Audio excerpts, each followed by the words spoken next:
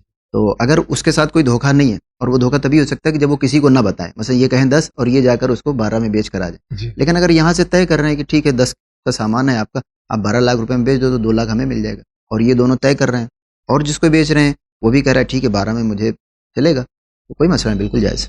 شکریہ. آگے بڑھتے ہیں. السلام علیکم مولانا صاحب، میں دلی سے بول رہی ہوں. ہمارا سوال یہ ہے کہ جیسے ہماری بیٹی روزہ رکھنا چاہتی ہے، وہ بالغ ہو گئی ہے پر وہ جسم سے بہت کمزور بہت ہے، تو میں بول رہی ہوں کہ نہیں تم روزہ مت رکھو، تم بہت کمزور ہو، پر وہ روزہ رکھنا چاہتی ہے، تو میں کیا کروں؟ کیونکہ میں ماں ہوں، مجھے پتا ہے کہ وہ بہت کمزور ہے، روزہ رکھ نہیں پائے گی، پر وہ روزہ رکھنا چاہتی ہے، تو میں اسے روزہ رکھنے دوں یا پھر نہیں، یا پھر جتنا رہتی ہے اتنا رکھنے دوں، بعد میں وہ قضا کر لے گی؟ یہی ہمارا سوال ہے. شکریہ. خدا حافظ. ان کا آخری آپشن جو انہوں نے خود ہی دیا تھا وہ سب سے بیسٹ ہے کہ آپ بیسٹ کیا یعنی ایک ہی وہی ایک راہ حل ہے کہ آپ روزہ رکھنے دیں، اور اگر کوئی پریشانی آتی ہے تو پھر چھوڑ دیں، اور بعد میں وہ اپنے روزے کو قضا کر سکتے ہیں. لیکن ماں ہونے کے لحاظ سے یا صرف یہ شبہ ہو جائے کہ کہیں بیمار نہ پڑ جائے، ایسا نہیں ہوتا. وہ مسئلہ آ جائے تب جا کر آپ شریعت کا سیکنڈری آپشن چوز کر سکتے ہیں. حتیٰ کہ خود وہ جو تیمم وغیرہ میں انسان تیمم کرتا ہے وہ صرف اس بنیاد پہ نہیں کہ شبہ ہے، اس کو یقین ہوتا ہے کہ اگر ہم نے وضو کا پانی استعمال کیا تو جب وہ یقین ہوگا تبھی. اور ان کے اس مسئلے میں یقین تو نہیں ہے ان کو، تو روزہ رکھنے دیں. اگر خدا نخواستہ کوئی مسئلہ پیدا ہوتا ہے تو اس کے بعد سے وہ چھوڑ دیں اور قضا کریں. بہت بہت شکریہ. ان کا سوال بھی دیکھتے ہیں کیا ہے. السلام علیکم. ہمارا سوال یہ ہے، باہر سائڈ ہم کہیں جاتے ہیں کہیں بھی، تو باہر کہیں کا واش روم یوز کرتے ہیں تو وہاں پہ لیکیج رہتا ہے، تو بوندیں گرتی رہتی ہے. وہ پانی کی چھیٹ اگر آ جائے تو نماز پڑھ سکتے ہیں یا ان لوگ واپس سے پاک ہو کے ہی پڑھنا پڑے گا؟ باہر کہیں بھی واش روم استعمال کرتے ہیں تو اس میں کہیں پانی لیک ہو رہا ہے، اگر چھینٹ پڑ جائے، اگر یقین نہ ہو کہ یہ پاک ہے یا نجس تو کیا کیا جائے؟ بالکل پڑھ سکتے ہیں نماز، اور وہ پانی بھی پاک ہے. دیکھیں شریعت میں آپ کو نجس چیز سے پرہیز کا حکم نہیں ہے، وہ تو پھر انسان کی زندگی پریشان ہو جائے گی. چھان بین اول تو ہو نہیں پائے گی، اور اگر ہوئی بھی تو زندگی انسان کی دوبالا ہو جائے گی. اس چیز سے پرہیز ہے کہ جس کے بارے میں آپ کو یقین ہو کہ یہ نجس ہے، یعنی متیقن النجاست سے پرہیز کرنا ہے. تو یہاں پر وہ ان کو یقین تو نہیں ہے کہ یہ چیز نجس ہی ہے. مثلا وہ چاہے جس وجہ سے بھی یقین ہو جائے، مثلا ایک انسان کو پتہ ہو، خود وہ کام کرتا ہو سیوریج کا کہ یہاں سے کون سا پائپ جاتا ہے نجس پانی، تو ایک الگ بات ہے. لیکن جہاں تک انہوں نے بتایا صرف پانی ٹپکنے سے ثابت نہیں ہوتا ہے اور یقین نہیں پیدا ہوتا، لہذا اس پانی سے نماز پڑھ سکتے ہیں. البتہ اگر شبہ ہے تو پرہیز کرنا زیادہ بہتر. شکریہ.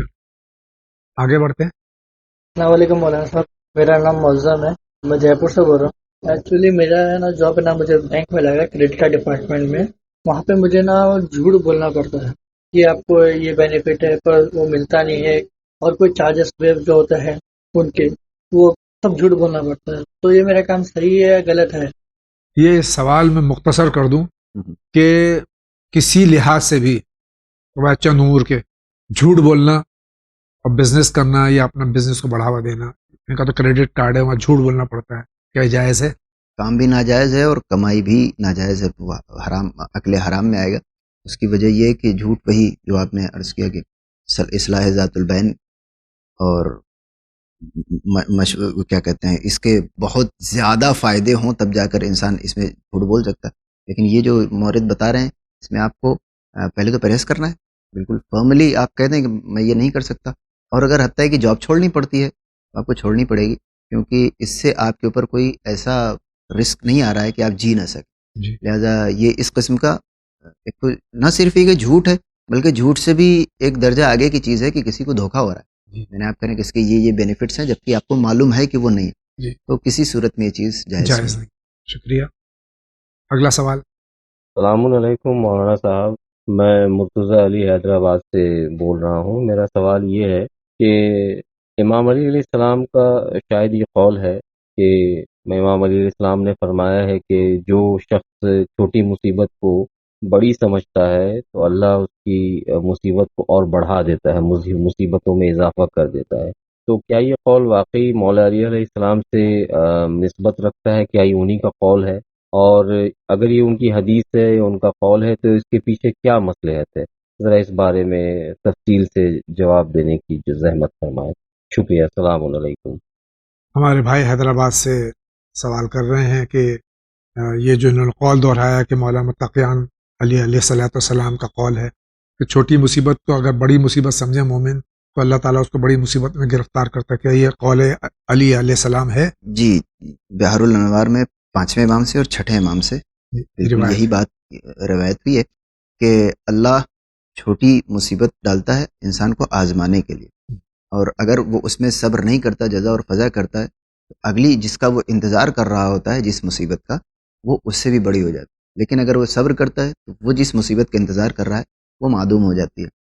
اور ایک روایت اور چھوٹے الفاظ میں بالکل اسی طریقے سے کہ خداوند عالم کی طرف سے نازل ہوئی بلا ایک ہوتی ہے، یعنی کا نمبر 1 ہوتا ہے، جی لیکن جب اس پر انسان بیتابی ظاہر کرتا ہے، صبر نہیں کرتا ہے اور اسے بڑی سمجھتا ہے تو وہ 2 ہو جاتی ہے، یعنی اب اس کے بعد وہ ملٹیپلائی ہو جاتی ہے۔ تو ظاہر ہے کہ حدیث تو ایسی ہمارے یہاں بالکل موجود ہے، اور یہ جو انہوں نے پوچھا تھا کہ اس کا مطلب کیا ہے، اس کا مطلب یہ ہے کہ وہ اس پہلی والی روایت میں اسی بات کی طرف اشارہ ہے کہ یہ بلائیں انسان کو ٹیسٹ کرنے کے لیے ہوتی ہیں، یا بعض اوقات کیونکہ ہم اپنی زندگی کو یونی ڈائمینشنل وے میں دیکھ رہے ہوتے ہیں کہ یہ ہمارے سامنے چیزیں اور نہیں مل رہی ہے، لیکن اگر کوئی اللہ کو چھوڑ دیے، کوئی خود ایک انسان جو مثلا 20 سال تجربے میں زیادہ ہے، وہ آسانی سے دیکھ کر بتا سکتا ہے کہ اس میں کیا مصلحت پوشیدہ ہے۔ لہٰذا یہ جو بلائیں ہوتی ہیں بعض اوقات انسان کو اللہ سے قریب کرنے کے لیے ہوتی ہیں، تو اگر اس میں وہ صبر کرتا ہے، ظاہر ہے کہ بلائیں ایک تو ہوتی نہیں، پے در پے چھٹے امام ارشاد فرماتے ہیں کہ انسان اس کے انتظار میں رہتا ہے، جی حتیٰ ہے کہ بعض اوقات انسان خود صبر کے ذریعے بھی روایتوں ملتا ہے کہ اگر ایک انسان صبر کرتا ہے تو مصیبت ختم ہو جاتی ہے، لیکن اگر اس کے اوپر شکر کرتا ہے تو وہ نعمت میں تبدیل ہو جاتی ہے۔ تو یہ آپ کو شکر کے راستے پر، کیونکہ اگر آپ مثلا بیتاب ہوتے ہیں تو اپنے میٹیریلسٹک باؤنڈیشن میں آپ کی اس بیتابی کا کوئی اثر تو پڑنے والا نہیں ہے، آپ کے جسم پہ اثر پڑے گا، آپ کے جسم پہ اثر پڑے گا، آپ کا کام نہیں بننے والا ہے، تو وہ بیتابی اگر آپ نہیں دکھاتے ہیں تو خدا بند عالم جزا کے طور پر آپ کو ایک بہتر انسان سمجھ کر دوسری نعمتوں سے نوازتے ہیں۔ بہت بہت شکریہ۔ آپ کیا کہنا چاہ رہے ہیں، فرمائیے۔ السلام علیکم، سجاد بول رہے ہیں میں احمد آباد سے۔ مولانا مجھے جو ہے ناک میں سائنس اور سائنس میں ہے تو اس کی میں ڈراپ لیتا ہوں، جب تک ڈراپ میں نوزل والی ڈراپ آتا ہے تو اس کو ڈالوں گا نہیں، ناک میں سکون نہیں ملتا میرے کو۔ تو مولانا اس میں کیا ہے کہ ابھی ماہ رمضان آ رہا ہے، اور ماہ رمضان میں کیا کرنے کا کہ ماہ رمضان میں آپ دوائی ڈالیں گے تو روزہ باطل تو نہیں ہوئے گا، اس کا ڈر ہو رہا ہے، سائنس کا پرابلم جا نہیں رہا ہے، دوائی ڈالے بنا سکون نہیں ملتا، تو وہ نوزل ناک میں جائے گا، ڈراپ جائے گا ناک میں، تو اس میں روزہ باطل ہوئے گا کہ نہیں ہوئے گا، ڈر ہو رہا ہے، کیونکہ اس کی ڈراپ کا جو ٹیسٹ ہے تلخی ہے وہ حلق دکھ جاتی ہے۔ تو قبلہ بتا دیجیے رمضان کے لیے میں کیا کروں؟ شکریہ۔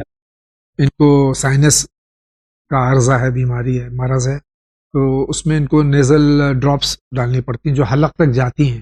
اس صورت میں ماہ مبارک رمضان، اور یہ بھی بتا دیے کہ صرف رمضان ہم کو نہیں کہنا چاہیے، ماہ مبارک رمضان ہے یا رمضان شریف، کم سے کم ہندوستان میں اگر ہیں ماہ رمضان کو رمضان شریف کہہ دیں، ماہ مبارک کہہ دیں، تو یہ نیزل جو ڈراپس ڈالتے ہیں جو حلق تک جاتی ہے، اس میں روزہ رہے گا یا باطل ہو جائے گا؟ کوئی دو رائے نہیں ہے کہ روزہ تو باقی نہیں رہے گا اگر کوئی بھی چیز آپ کے حلق سے اتر گئی. اور البتہ یہ ہے کہ کبھی کبھی صرف محسوس ہوتا ہے کچھ جاتا نہیں ہے جی تو اس صورت میں تو روزہ رہے گا. لیکن اگر واقعتاً وہ چیز حلق سے آپ کے اتر گئی اور اس کے بعد پھر آپ کا روزہ نہیں رہتا ہے, ہاں آپ اس کی قضا کریں. البتہ اگر جان بوجھ کر, یہ اس صورت میں ہے کہ جب آپ بیمار ہوں اور واقعاً وہ کہہ رہے ہیں کہ اس کے بغیر جینا مشکل ہو جاتا ہے اور وہ درد ایسا ہی ہوتا ہے, جی تو اگر اس میں یہ مسئلہ ہے کہ حلق سے نیچے جائے گی تو روزہ آپ کو بعد میں اس کی قضا کرنی پڑے گی. اور اگر حلق سے نیچے نہیں جا رہا ہے تو آپ ڈراپ لے سکتے. شکریہ. اگلا سوال دیکھتے ہیں کس کا ہے. جی السلام علیکم. وسیم عباس بات کر رہا ہوں. مولانا میرا کام یہ ہے, کمپنی سے پروڈکٹ ملتے ہیں لیکن وہ یہ بول دیتے ہیں کہ آپ 5 اسٹار ڈال دیے, ریویو یعنی زیادہ ڈال رہے ہیں. یہ کہاں تک صحیح ہے کہاں تک غلط ہے, اس کے بارے میں تھوڑا سا مجھے بتائیے گا ویب سائٹ پر, ٹھیک ہے نا. جی السلام علیکم, اللہ حافظ. یہ کسی کمپنی میں کام کرتے ہیں, وہ پروڈکٹس کمپنی کے ہوتے ہیں, اس پہ کمپنی والے کہتے ہیں کہ ویب سائٹ پہ آپ 5 اسٹار ڈال دینا, تو کہاں تک جائز ہے؟ ہاں دیکھیں, اگر اس کا فائدہ صرف فائدہ ہے تو کر سکتے ہیں. مثلا آپ کو زومیٹو کا ڈیلیوری بوائے آتا ہے, وہ کہتا ہے 5 اسٹار دیتا, آپ اس کو 5 اسٹار 7 اسٹار جتنا دینا ہے دے دیں, کیونکہ اس کا امپیکٹ صرف اس کی زندگی پہ. جی لیکن اگر اس سے کسی کو دھوکا ہوتا ہے, مثلا ویب سائٹ پر آپ جیسے 10,000 لوگوں کو ہائر کر کے کسی نے اپنی ریٹنگ 5 پوائنٹ یا 4.6 کر لی, تو اس کی بنا پر کوئی آدمی غلط سہولت والے ہوٹل کو اچھی سہولت والا سمجھ کر جا سکتا ہے. لہٰذا وہ بالکل جائز نہیں. اگر اس جو ریٹنگ وہ جو بتا رہے ہیں ویب سائٹ میں, ظاہر ہے کہ وہ ہائر کرتے ہی اس لیے ہے کہ اپنی جو فٹ فال بڑھایا جا سکے. تو اگر وہ کسی ایسے ہوٹل میں کہ جو واقعاً اس کی صلاحیت رکھتا ہے, 5 یا 4.5 کی ریٹنگ اس کی بنتی ہے, پھر کوئی مسئلہ نہیں, آپ 10 ہوٹلوں کے ریویو لکھ سکتے ہیں. لیکن اگر آپ کے ریویو لکھنے کی جو صلاحیت چاہیے 5 اسٹار والی میں اور وہ اس کے اندر نہیں ہے, تب بھی آپ لکھ سکتے ہیں. لیکن اگر یہ شبہ پیدا ہو جائے کہ اول تو اس کے اندر صلاحیت نہیں ہے, وہ فیسلٹیز نہیں ہے, دوسرے میرے اس ریویو کی وجہ سے کوئی انسان ان کو 5 کے لائق سمجھے گا, تو یہاں سے وہ ناجائز.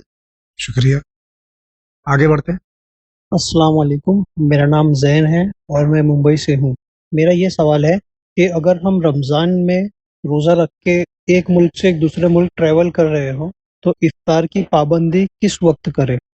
یہ ماہ مبارک رمضان میں اگر ٹریول کر رہے ہیں ایک جگہ سے دوسرے جگہ, ایک ملک سے دوسرے ملک, جہاں سحر اور افطار کا وقت مختلف ہے, جیسے کینیڈا ہے, یہاں سے 8:30 جاڑوں میں, سردیوں میں 10.5 گھنٹے کا فرق ہے, عام دنوں میں 9.5 گھنٹے کا, یو کے میں 5.5 گھنٹے کا, دبئی میں یہاں سے جو ہے وہ 1.5 گھنٹے کا. اس طرح سے اگر ٹریول کر رہے ہیں اور سحر اور افطار کا وقت ڈفرینٹ ہے, تو ان کو کیا کرنا چاہیے؟ جہاں پر آپ ہیں آپ اس سورج کے افق کی پابندی کریں گے. پہلی بات تو یہ انسان اس طرح کا مسافر ہو جاتا ہے, لیکن اگر مسافر نہ بھی کاؤنٹ ہو, مثلا کثیر و سفر ہو جائے, تو جہاں پر آپ پہنچیں آپ کو اس کی پابندی کرنی. مثلا اگر آپ انڈیا میں آپ نے سحری کی اور اس کے بعد آپ نے کوئی ہوائی جہاز پکڑا, ایسی جگہ پہنچے کہ جہاں ابھی رات کے 4 بج رہے ہیں, تو آپ کھا سکتے ہیں, بالکل کوئی مسئلہ نہیں.